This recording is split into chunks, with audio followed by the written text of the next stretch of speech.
Hi, my name is Dr. Lauren Lawson. For those of you that don't know me, I'm a licensed therapist in Pennsylvania and California.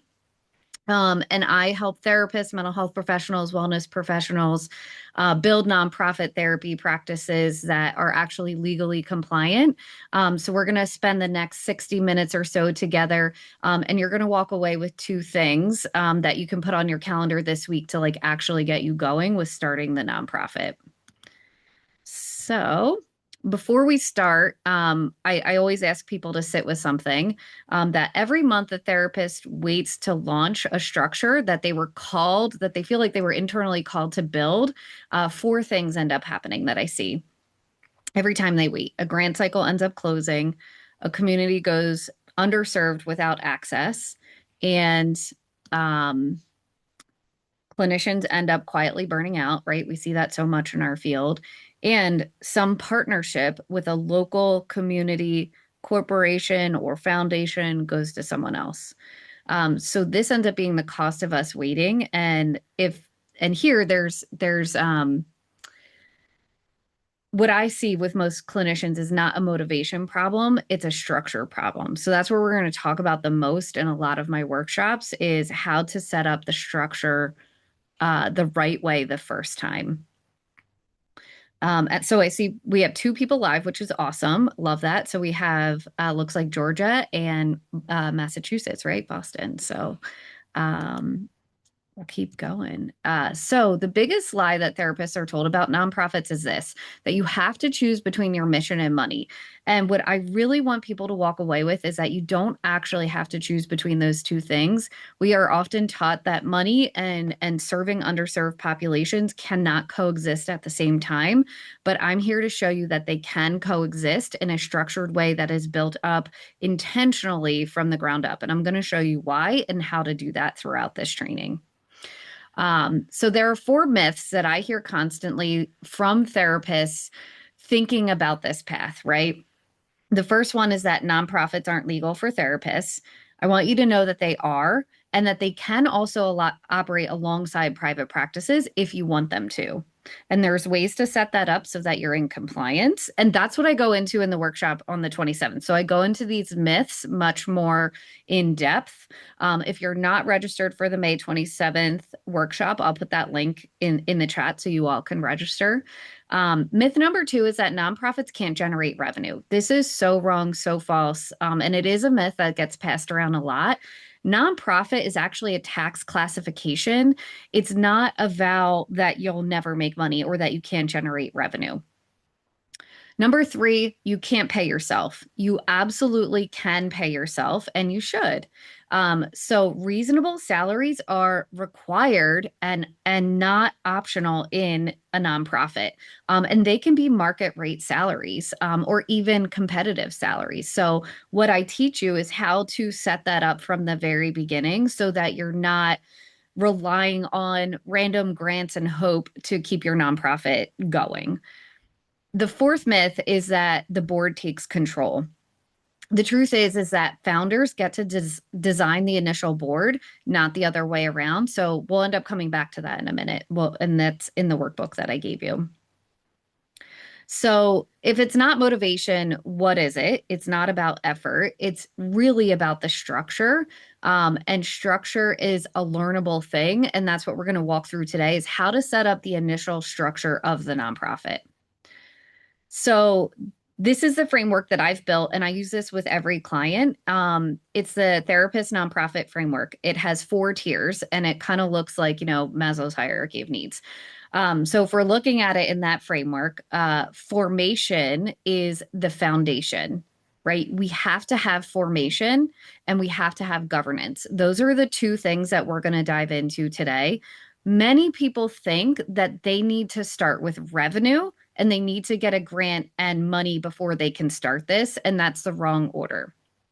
So formation and governance are the very first parts, and you can't skip these tiers. So what happens is when people try to go after revenue first and then they end up failing because they don't have the foundation underneath them, they then end up giving up. So we're going to dive deeper into those two things. And we're going to start with, actually, why is my font is so weird on this? I don't know why I downloaded that way. It's like hard to read. Hopefully you guys can read it. It's like in this weird like square font. Okay, so here's what I see when therapists actually skip the foundational steps. Their 1023 application gets rejected. If you're not familiar with the 1023 application, it is the application that you need to get the 501c3 status at the IRS level. A lot of times if you skip the foundational steps, you'll not only get it rejected once, but you'll get it rejected twice. The second thing is that bylaws end up being written as by like a generic lawyer or something that they got online, and they don't incorporate the clinical practices that we need to incorporate in our bylaws as therapist-led nonprofits. So what ends up happening is a founder might lose control because the board was assembled wrong, or grant funders disqualify the organization for governance gaps. And 9 to 12 months ends up getting burned, right? And rebuilding what should have been like built right the first time. And in a quarter of that time, compared to 9 to 12 months. So when you build the foundation correctly, your 501c3 status will get approved on the first filing. And with my framework, whether you're, learning from me and doing it yourself, or you do my done for you package, I have 100% approval rate with people getting their applications approved the first time without rejection, because I know exactly what the IRS is looking for. Whereas I think the average, and you can Google this, the national average is like 50% get rejected because people don't know what they're doing when they fill it out. You also get bylaws that protect both the mission and the founder. So you can put in founder protections in your bylaws, and you get a board that ends up contributing rather than controlling, right? So what I help people do is set this up within 2 weeks and launch operationally within 30 days. So there's a really big difference in following the right steps. So as I go through, ask me any questions that you have about these first two steps. So part one is formation, right?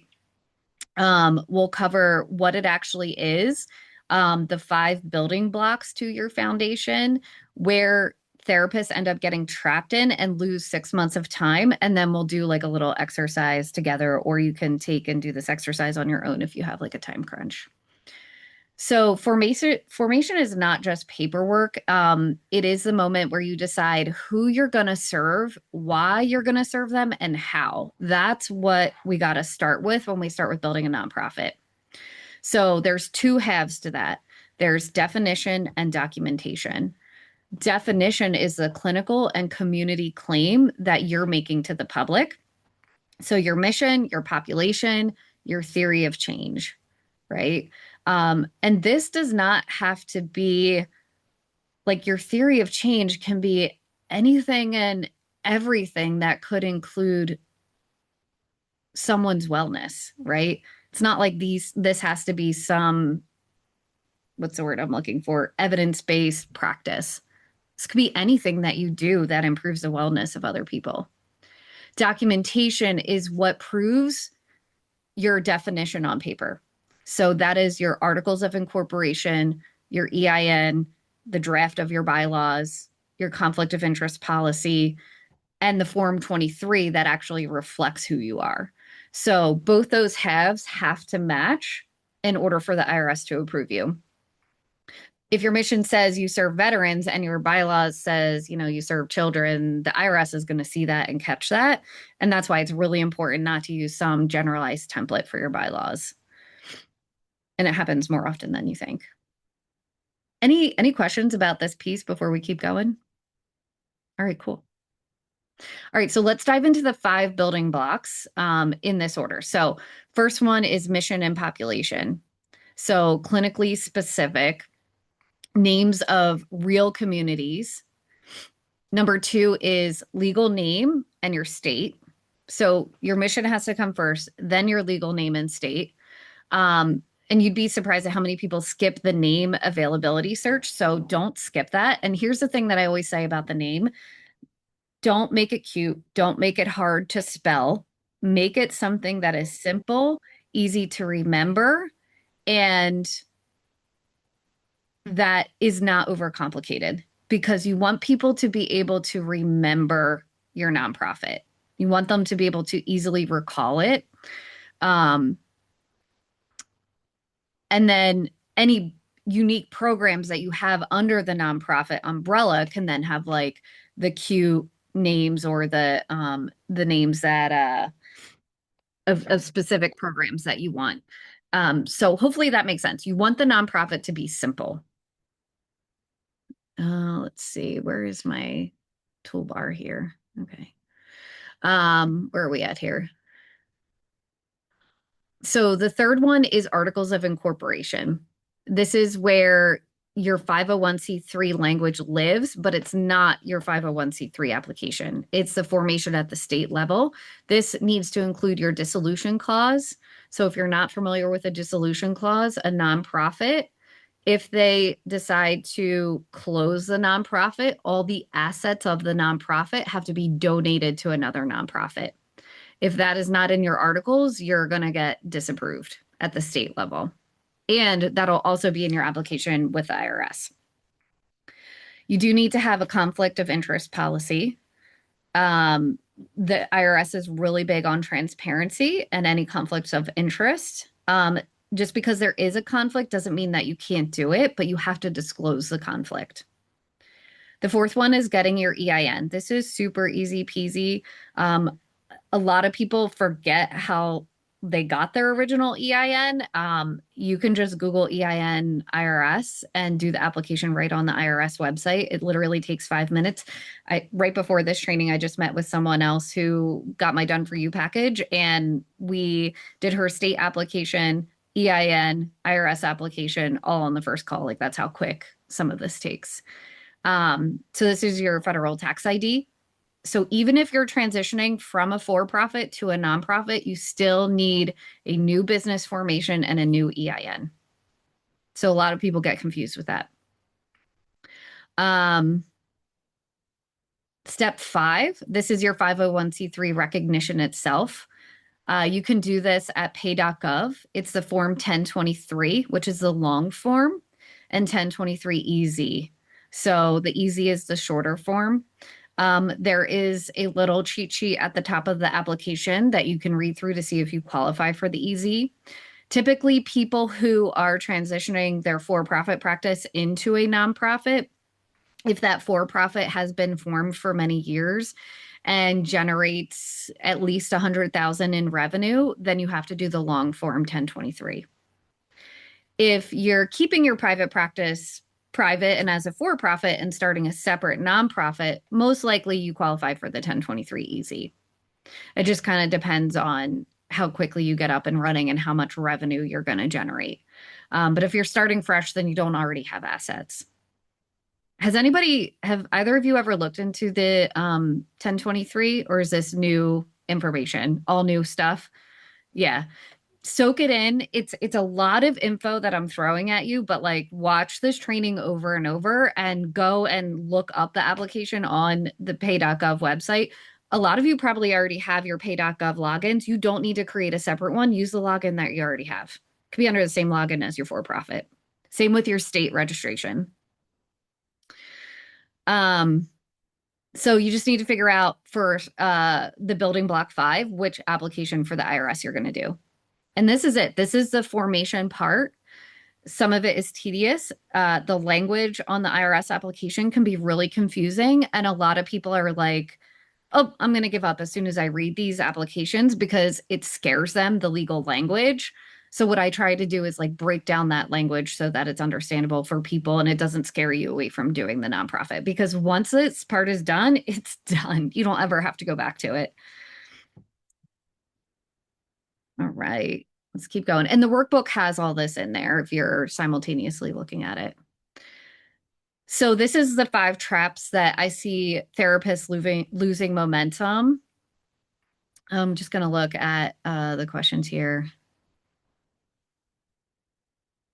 Oh, you got the EIN letter and then misplaced it. Was this for a nonprofit or your for-profit? For-profit, yeah. Yeah, so you don't have a private practice currently. Yeah, I mean, you don't need a private practice to start a nonprofit. I've never had a private practice, by the way. So my story is I worked in community mental health um, starting in college. I worked for a psychiatric center, then a 24 crisis hotline as an undergrad. And I worked for a nonprofit volunteer crisis hotline as an undergrad, and they were organized as a nonprofit. And that's where I originally got exposed to the nonprofit structure. And they were a staff led agency with no hierarchy. The only hierarchy was the board and mostly college students running this crisis hotline. It was like any problem, anytime was our motto. Like literally, we got crazy things called into us. And um, that's what gave me the idea. So I ended up getting my master's, worked in community mental health. I then went on to get my doctorate. And as part of my dissertation, I could do program development. And that's what I did. I developed my dissertation as a nonprofit. And some of my professors were like, okay, normally we give the advice that don't make your dissertation your lifelong project because you'll never finish your doctorate. But they were like, you need to do this. And so the readers for my dissertation were actually my original board members. Like, as my dissertation, I filed the nonprofit and started it. So I was still pre-licensed in California when I did this. So I never had a private practice. I started a nonprofit from the very beginning, and then I worked in community mental health simultaneously running my nonprofit. I ran the nonprofit part-time for 10 years before I finally did it full-time and let go of community mental health. Yeah, thank you. I always forget to kind of share my story. I'm like, wow, that it just feels like so long ago. I forget how I started it. But yeah, just to let you know, you don't have to have a private practice. To be honest, you don't even have to be necessarily a clinician to do this. If you want to have a nonprofit and do a program that serves the community that's non-clinical, absolutely you can do that. There are plenty of nonprofits that do that. So there's so much variety that you can do in a nonprofit umbrella that you can't in a private practice umbrella. Anyway, that was a side tangent that I went on. Where was I in this? Oh, I wanted to go over the 5 traps because this is really important. This is where like therapists get stuck and they're just like, forget it. I'm not going to do this. It feels too complicated. They have vague mission statements. So to provide mental health services to those in need. Like, no, you need to be a little bit more specific than that. The IRS will reject something that's too broad to qualify as a charitable purpose. And it's very easy to make it more specific. Talk about your specific county, your specific community. Talk about the modalities that you want to use, right? Whether, again, that doesn't have to be like DBT. It could be Reiki. It could be yoga. I've had lots of therapists that do, that incorporate Reiki, yoga, all that kind of stuff into their practices. The IRS is not looking at our um, like evidence-based modalities. That's not what they care about. They just want to know that you're doing a specific service to a specific community that's in need. That's what they want with the mission statement. So don't make it too broad. Confusing private benefit with public benefit. This is where people get stuck. If your nonprofit primarily serves you or a closed group, the IRS reclassifies you and the tax exempt status is gone. Skipping state level requirements. So again, you have to start with the state level, then go to federal approval. So federal approval does not cover the state filings or charitable solicitation registration. So you have to do it at the state level first. If you don't have a conflict of interest policy in your articles or bylaws, that's required language. And without it, your 1023 will definitely be sent back.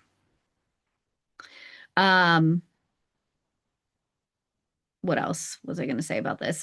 If you file the 1023 EZ when you don't qualify for it, it is faster and cheaper, but you need to make sure you qualify for the 1023 EZ rather than just doing it because it's faster and cheaper. So, again, mostly if you're transitioning a for-profit into a nonprofit, you're going to have to do that long form. But otherwise, most therapists I work for that do this with me qualify for the 1023 EZ. All right. So if you have the workbook and you scroll down to page 2, this is where you can actually start to think about your mission and draft it. It doesn't have to be perfect. I just tell people, like, do stream of consciousness. When you think about serving your mission, who are the first people that come to your mind and how do you want to serve them? So it can be 3 sentences. Sentence 1 is, we exist to serve blank, and you fill in your specific community. So it could be population, geography, condition, any one of those can fit in that blank statement. Sentence 2 is, we do this through blank, your specific service modality. It could be a clinical model. Again, it could be different programs, any formats that you want to do. So a lot of people get stuck in, like, the one-on-one traditional therapy format. Does not have to be that. Under a nonprofit, it could be, maybe you do, I had a client about a year ago, he did nature retreats for veterans. Super cool, right? You can do retreats, you can do workshops. It does not have to be straight one-on-one clinical model. And then sentence 3, so that blank, your specific measurable outcome. What is the outcome you want to achieve? And what does it change? And for whom? So here's an example. We exist to serve LGBTQ youth in rural Pennsylvania through teletherapy, family education, so that families can stay connected during transition. So it's specific, it's concrete, and that's IRS ready. The IRS mission statement section only has a certain limited number of characters. It may not necessarily be your full mission statement later on that you might have in, like, your business plan or something. So a lot of people think they need to have this long, fancy mission statement. But the IRS, the application is so short that all the time when I go to fill out the application for people, I constantly have to cut down the amount of sentences I wrote. I'm like, oh, right, only 3 sentences will fit in here. So as long as it's not broad and it's specific and you can keep it to 3 sentences, the IRS is going to approve it.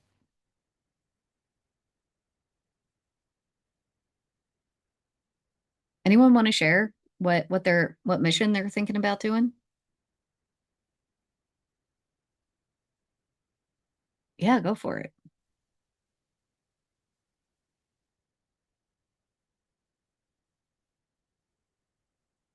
Oh, I can't hear you.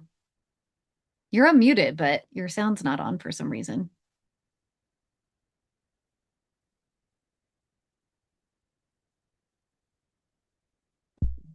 Oh, there we go. I think we have sound now. Nope. Type it in the chat if you want to too, if you get stuck with the audio. This is like story of my life with my sound. It'll connect to my phone, then I have to disconnect that. I have to put on my headphones. I'm like always struggling with my sound on it's usually with clients in session.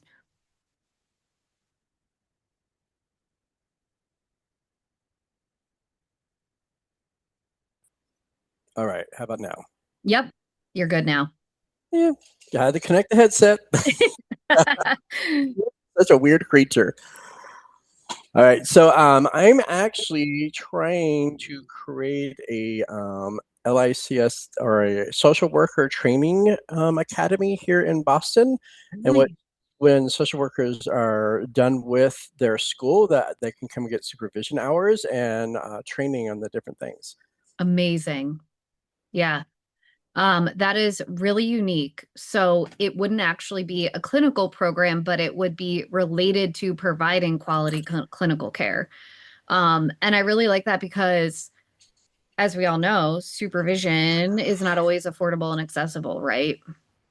Not at all. I actually helped two women start. They're in North Carolina though, but they do something similar where they provide affordable and accessible training to clinicians wanting to start their own practices, and they also do more of like inner healing work for clinicians. um and then I don't know if you were all familiar with the Intuitive Clinicians Council. um they are a uh basically it's a nonprofit business league, but it's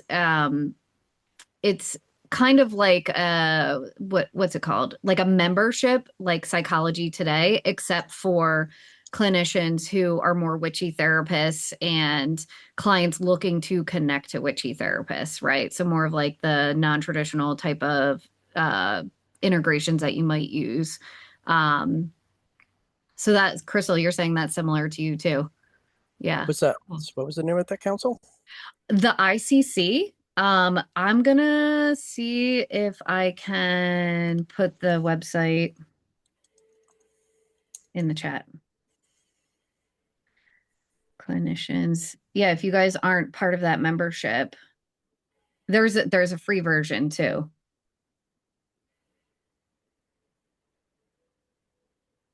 So I'm on the board of this nonprofit and I help them get set up. There you go.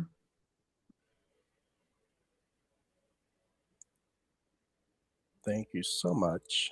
Yeah, so for you, we would probably think about, okay, does it make sense for you to be a 501(c)(3) or a 501(c)(6)? There's different designations for nonprofits, but that's something we can figure out down the line as you think through your mission for both of you.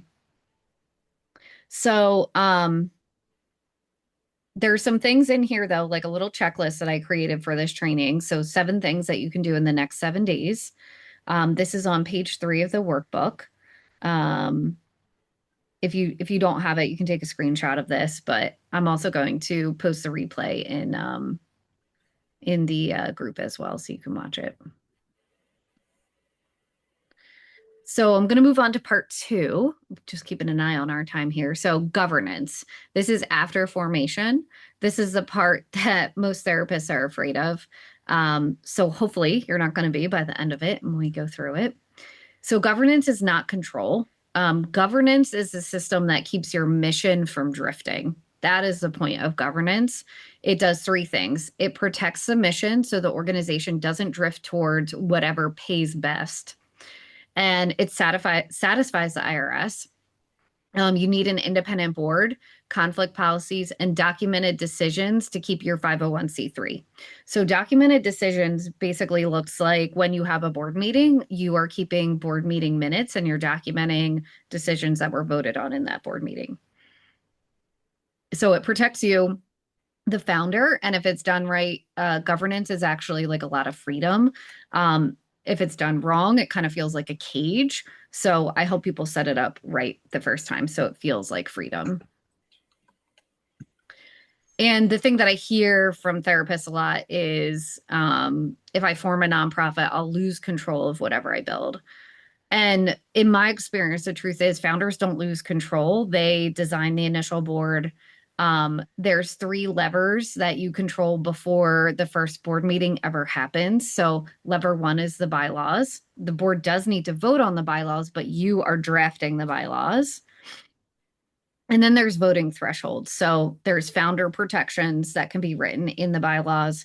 There's term limits that can be written in there, and then specific removal clauses. So it's not like a board can just come in and vote you out. There has to be these things written in the bylaws so that that doesn't happen. But if you're a founder that comes in and you do something totally unethical and you do something that is drifting the nonprofit from its mission, just as like a money grab for yourself, then yeah, you could be voted out because then that's not in compliance with the IRS.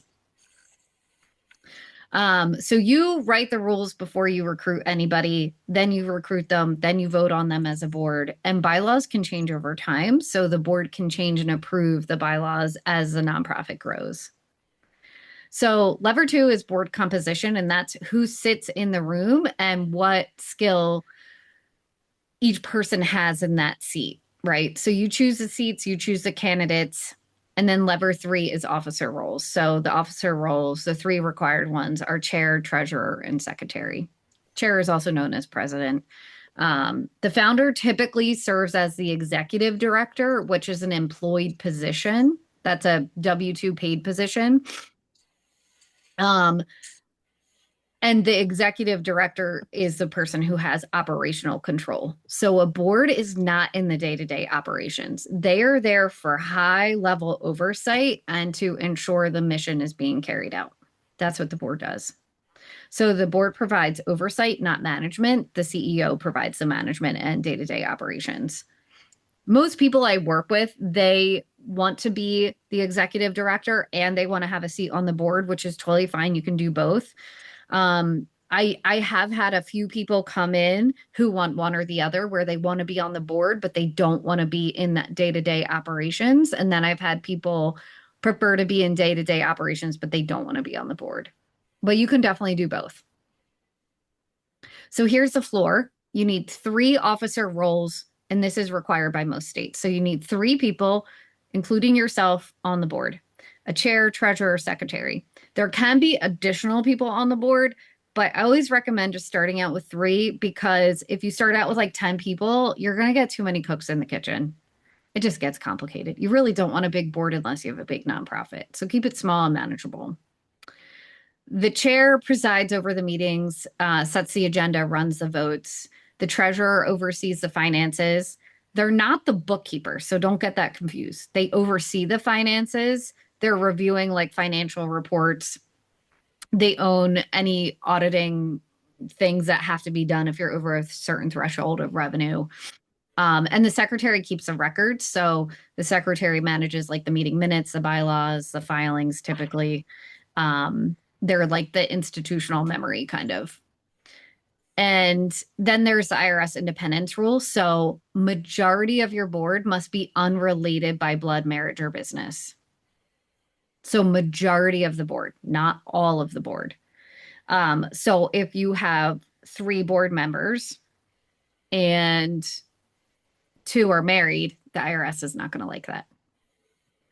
But if you have 5 board members and 2 are married, that is fine. You can legally do that because there's majority that's not. So again, most states require a minimum of 3 directors. I haven't come across any state yet that requires more than that. I would say large nonprofits, most healthy is usually 5 to 7. Smaller nonprofits is 3 to 4.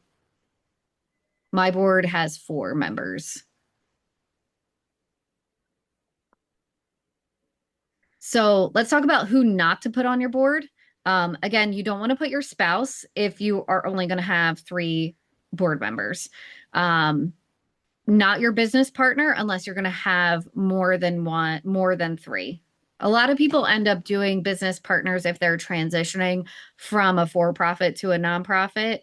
But like if you have your for-profit and you're starting a nonprofit and you want your business partner to be on the board, ideally you have more than 3 members.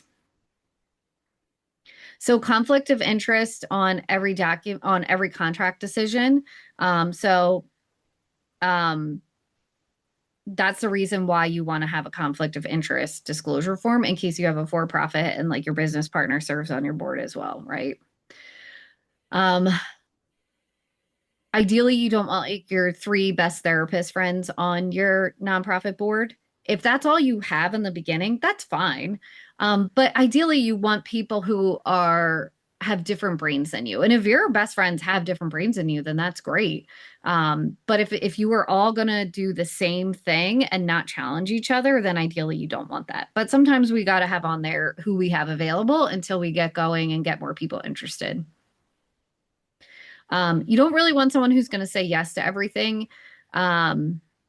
That doesn't really protect you as a founder. They kind of put you more at risk. You want people who can have a good, healthy discussion about good, informed decision making. And then, of course, a famous name with like no time to actually contribute. An absent director is a liability. They're not really an asset. So pick the people who believe in your mission and want to help contribute to this. So an example with my board recently, in terms of like the group think thing, I had an opportunity this spring for our nonprofit to potentially buy another nonprofit, which you can do that, which is crazy, right? We could have bought the assets of another nonprofit that was wanting to change part of their business. So this was just like one arm of their nonprofit that they were selling. And it really aligned with our mission. Like it was outpatient therapy. It was in one of the cities that we're set up in. The office was literally like walking distance from our current office, but it was selling for, like 275,000. Like we don't have that kind of cash to just buy it, right? So we'd have to do financing. And I ran it by the board, and um I'm the kind of person where I can get really excited about an idea and then not really fully think it through. And my board was like, hold the phone. Let's think through this. Think about the challenges that you might run into operationally that you might have to deal with and all the nuances of this. And they were like, we suggest that you contact a lawyer, talk this through. Um, and then they've also gently reminded me that like my whole goal was to do more work-life balance. And they were like, we don't think buying another nonprofit is going to help you with your work-life balance. Like there's a lot of ins and outs you're not thinking of. And they were so right. And we decided as a board that we were not going to go after that opportunity. And now that summer is around the corner, I'm so glad that I didn't get myself into that because I want to spend the summer with my kids. I don't want to have to worry about managing new staff and figuring that out, right? So that's what I mean by a board member that's going to challenge you, help you think through those kind of decisions. And that was like the best thing for me. It didn't harm me. It didn't make me feel like I didn't have control. It felt like, oh, they have my best interest here. So here's the seat first model. Three seats, three different brains. Seat one is ideally financially or legal. They don't have to be an expert, but do they have that kind of brain? Could be a CPA, nonprofit attorney, banker, retired CFO. Those are all like the ideals. A lot of time we don't know those kinds of people, but if we know someone who's pretty good at finances, then yeah, that'd be a good seat for them. They kind of can help protect the organization from legal and tax exposure. Seat two would be community or population. So, school counselor, faith leader, community organizer, someone who has lived experience in your community. They keep the mission grounded, right? And then seat three is strategy or operations. So, a nonprofit, ED adjacent field, an operations leader, a fundraiser, someone who has maybe a business background. A lot of therapists already have that, right? If we're running our own practices or we've ever started a business. Um, so if you have those three different brains, they can kind of help you scale and they can help you hold things so that you're not the only one holding it at a large level. All right. So if you look on page 4, I outline these three seats for you, and you can just kind of fill it down and brainstorm and think about, um, the people that might fill these seats for you, where you'd find them, what they would get out of saying yes, and one specific person you might be able to ask this week who could be interested, someone that you actually know or someone that you maybe know, through someone else. But just three names that first come to mind. That's what I always tell people. Don't overthink this. Just write down three names that come to mind that could potentially fill those three seats of financial, operational, and lived experience.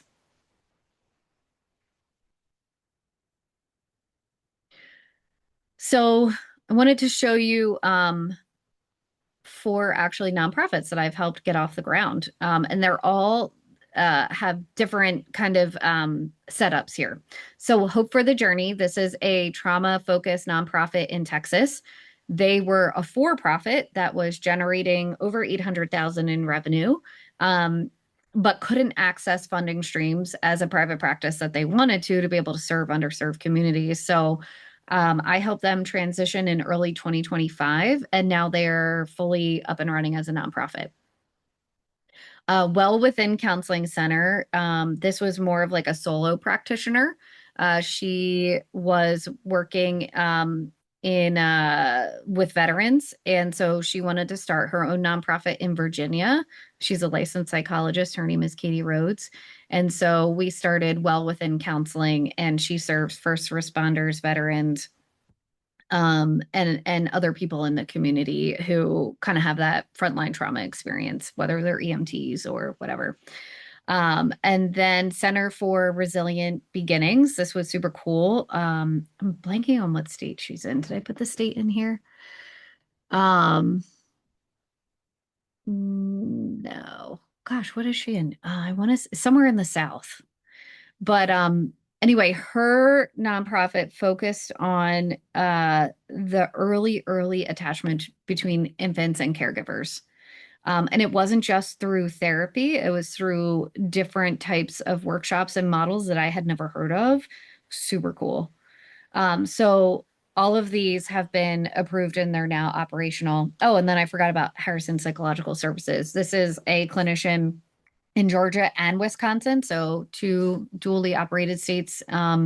She has a for-profit that she kept, but she wanted to start a nonprofit that specifically focused on training program for pre-docs, post-docs, people in their internship practicum.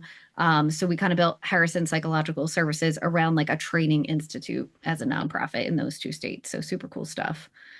A lot of the nonprofits I end up building do have that training component, especially for clinicians in California, because if you guys, I mean, you might not be familiar with California, but to do a practicum or internship in California, it has to be in a nonprofit setting. It cannot be in a for-profit. So it benefits a lot of therapists in California to start their nonprofits because then they can provide that training and it doesn't have to be community mental health. I haven't come across any other state that does that though. Um, so from here, this is what I see mostly is two paths. You can do it yourself. This typically takes people 9 to 12 months.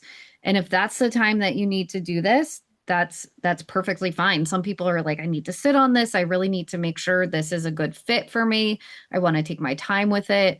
Um, a lot of clinicians end up consulting with lawyers and CPAs. And I'm not saying don't do that. Absolutely do that. But lawyers and CPAs don't know the clinical world and they give out misinformation. And I've heard of lawyers telling therapists that you're not allowed to do this legally, which totally blows my mind because community mental health in every state is a nonprofit. They are nonprofit agencies that are set up, they're not for profit. So it's absolutely legal to do it.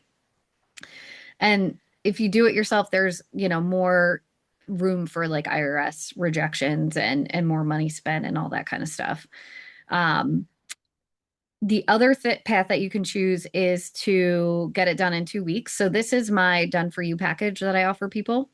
Um, this is where instead of you kind of following my trainings, which is totally fine, I give you all the information to do it on your own. You can absolutely do that. I understand, money constraints and stuff, but a lot of people are like, I know I want to do this. I want to do it fast. I don't want to do it myself because I don't have time. So that's where my done for you comes in. It's $9.97 and I build this for you in 2 weeks. You get two group coaching, or not group coaching, you get two one-on-one coaching calls with me. And then I build you a whole Google Drive of everything that you need and actually do the filing with you. So, like I said, I just had one this morning. We did her filings. I'm going to go behind the scenes now, develop her whole nonprofit for her. I do like a 5-year business plan and financial projections, and then give her the Google Drive at the end. And then we'll do a follow up one on one coaching call to talk about how does she actually implement that. Um, so that's sort of what it looks like to work with me. Otherwise, people are more than welcome to get all of my free guides in my group. I think you guys are in my Facebook group. If you go to the guide section, if you haven't been there yet, I have tons of trainings and free handouts that walk you through these foundational steps in the Facebook group. Are you guys familiar with where that is in there? Okay, cool. Looks like Philip, you're thinking about that. I think you just joined yesterday, right? Yeah. So if you just toggle to the guide section, you'll see there's two different guides. There's live training classes and then there's PDF handouts. So live training classes are just there for you to watch. Um, and then the PDFs you just comment and I'll send it to you. Yeah. This will also be up in there too when we're done the recording. But if you're interested in the done for you package, let me know. I'm going to put a link in here so you can see what it looks like. And these are really fun for me to do. I've done probably about 20 of them now in the last year.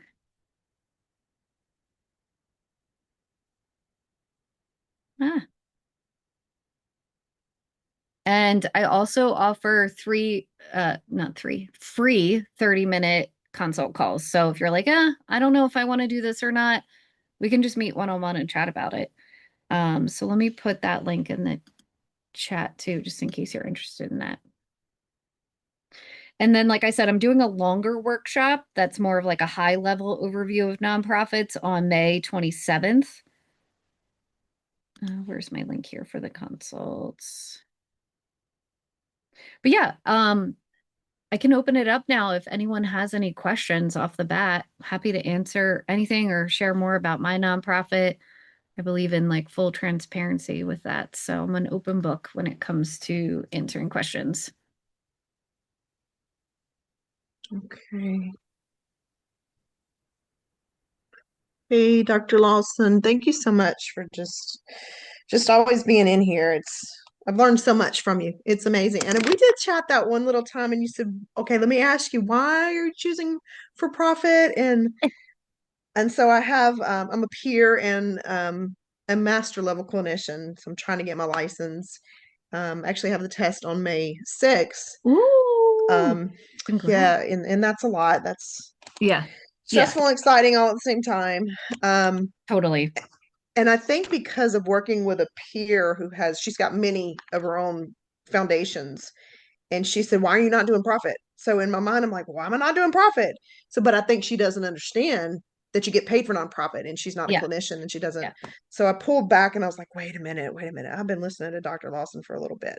Hold on, let me get back yeah, on there and listen some more." So every time I do it, it makes more sense. And I think for me, as I was listening to some of when I said it's similar to what I'm wanting to go into, I have a three-strained nonprofit that God's put on my heart, and one of them does look like a for-profit for me, and the other one is absolutely a nonprofit, and then there's another one that's, anyways. What I know that I want to do is when you said inner healing, I'm yeah. getting ready to be certified as an inner healing minister. So I want to Cool. add that to it. Yeah. I want to have a clinical piece. I want to have a peer piece, and I want to have the inner healing ministry piece. And I don't know if all Yes, those can go together in one yes, and they what that can. looks like. I'm going to tell you right now, those three can absolutely, what they would be is three different programs under the same nonprofit umbrella.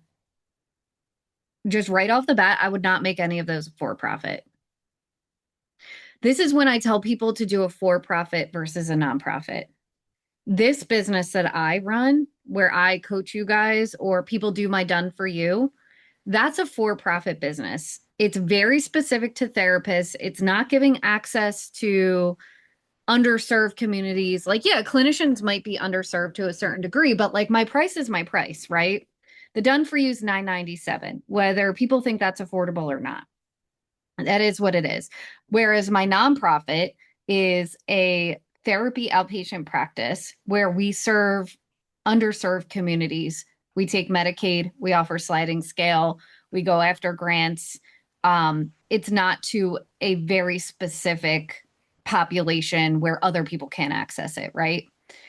So that's when it makes sense to have a for profit and a nonprofit. If I put the business that I do here under my nonprofit, that could be taxable income because the IRS would say, hey, that's not really a nonprofit. But the three services that you talked about are all serving the community. It's a public benefit to them. It Okay. doesn't mean every single person qualifies for all those programs. That's not what I mean. But just hearing that right off the bat, immediately I was like, yes, that can be under a nonprofit. And And then I can build a profit later that's like what you're doing. yeah, This is my yep, rate. yep.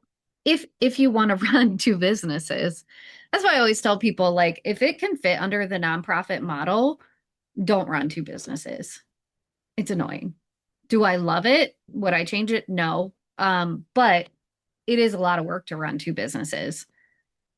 And they're two different parts of your brain. For how for profits run is completely different than how nonprofits run. And because I started this for profit business in officially in 2024. Um, so prior to 2024, I only ran my nonprofit. And I can tell you from my experience running a nonprofit is way easier than a for-profit. You don't have to worry about quarterly taxes. You don't have to worry about saving for taxes to put aside. You don't have to worry about, figuring out every single expense that you can put under the sun to, lower your taxable income in a nonprofit because you're tax exempt. So there's so many things in terms of running the nonprofit that make it easier. I think some people might say it's more complicated because they've learned the for-profit model first and then they're learning the nonprofit model later. But that's because it's a novelty and you will get used to it. It will become second nature at some point. So I learned the nonprofit mostly. I helped open a recovery addiction recovery center, and I Great. learned all the Oh yeah. processes, but it Yeah. was under a community service board, so it wasn't I wasn't founding it. And Yeah. so Right. I think Right. just hearing what you say here about being a founder, you're not just going to you put it in the bylaws first that you can't get voted out and you can have that, I have a son that I want to do the bookkeeping, and that means I need to have more than 3 people. So these little things are super important that I'm learning, and I'm just very thankful for that. Yeah, good. I'm glad that it's helpful. Um, any other questions? Well, I just want to make a comment. So I have very much enjoyed this. Thank you for making this existing. Yeah. So I had closed my for-profit business in Washington, came here to Boston, and have been working for other companies and decided, I'd like to be my own boss. So I'm actually opening up what is called authentic art counseling, which specifically works with LGBTQ and men. Cool. Uh, and then of course the academy. So I've been stuck on whether to open them up as both nonprofits because they do specifically serve communities. And just what are your thoughts might be on that? That to me is different than like a therapist community because Mhm. LGBT is still very much considered underserved and a high risk population, right? Because there are still um, so many different, depending on like what state you're in, and your specific community of like discrimination and the research around if you don't have the support, especially as like a trans person or non-binary person, that you're higher risk for things like suicide. So, with that being said, because it's a higher risk population, because of the lack of support from external community stuff, it very much falls under the umbrella of a charitable organization. And there's tons and tons of specific funding for that population. Perfect. Thank you. Yeah, yeah. I mean, there's a lot out there for LGBT.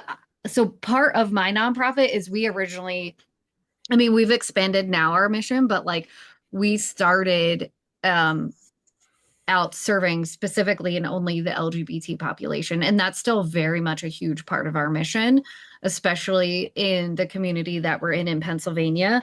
And I actually just applied to two local grants that they were very local to our county, and you had to be a nonprofit in our county.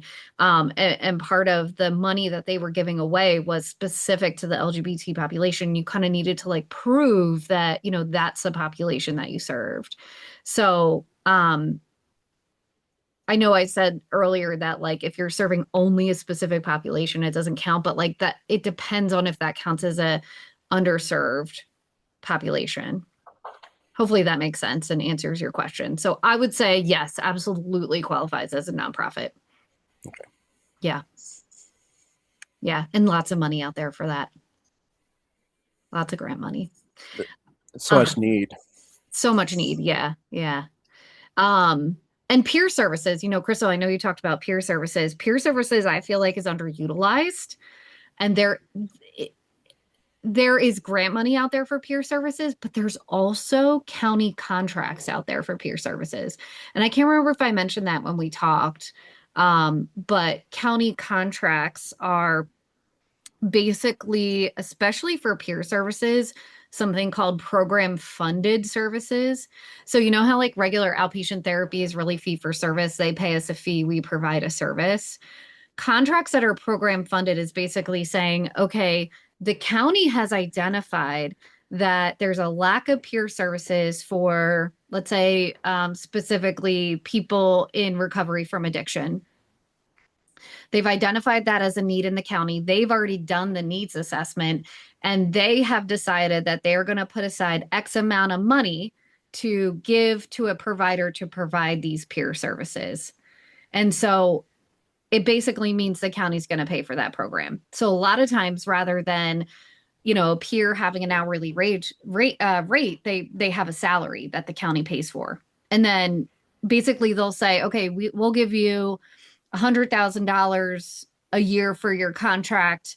You tell us what you can do with that $100,000. How many peers can be in that? Maybe it's one peer and then it pays for all the operational costs. Maybe it's two peers, something like that. I ran a couple of peer programs when I still worked in community mental health, so I'm very familiar with those types of contracts and how they work. But if you're looking to do peer services, that's what I would look into, is county contracts.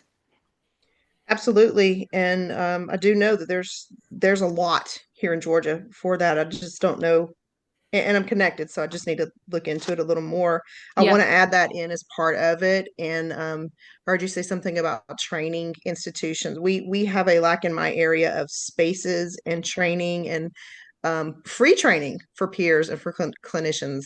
Maybe not CEUs, but just training for community people that might need to know, well, what do you do? How do you do Narcan? Things like Yeah. that. And so Yes. all this stuff is free. And so I want to have a facility where we can have training spaces, and maybe even we have clinicians who do virtual work, but they don't Mhm. have a space, and they Mhm. can hopefully, my heart is to rent out a space affordably for them, that Yeah. they could rent the space. Cool. Yeah, you could absolutely do that all under the nonprofit. Many people don't know this, but many community mental health agencies, unless you're like in their training department, large nonprofits have whole training departments where not only do they train, their staff in-house, but they get CEU approved and then provide training to the community and charge for those trainings. Right. And then maybe they have a couple of scholarships for those trainings, but the people who can afford to pay for the trainings pay the price for the trainings. It's the same thing with sliding scale. Sliding scale, you have your tier, your regular fee rate. Let's say it's 175. The people that can afford 175 pay 175. And then you have your sliding scale from there of the different tiers of, what people can afford to pay. It's the same thing for like training programs. So I would like to set up with you on a that 30-minute or whatever that is call consult. And I'll look into that pretty soon to see. Sure. Yeah, whenever you're ready. Um, and then, the done for you package, just browse through it if it's something you're interested in. Let's see, I think probably the end of May, beginning of June, I'm rolling out. I mean, you guys got a preview of it today. I know not everybody can afford the done for you. So at the end of May, I'm rolling out more specific do-it-yourself courses, and there's going to be 4 of them, and they're going to be $97 each, and you should be able to accomplish setting up the nonprofit through these 4 mini courses. And then I'll have like a bundle deal or something like that. I'm just finalizing like the recordings of them. So that'll be available too. I'm thinking end of May. Might be sooner, but depends on how quickly I can record them. Yeah. Yeah. Any other questions? Well, thank you so much for being here and participating. It was great to touch base with both of you. And if you haven't yet registered for the May 27th one, that'll be really good too. I've done that one a couple of times and people really enjoyed that one. Awesome. Thank you so much. Sure. Yeah. All right. Well, have a great day and feel free to shoot me an email if you have any questions.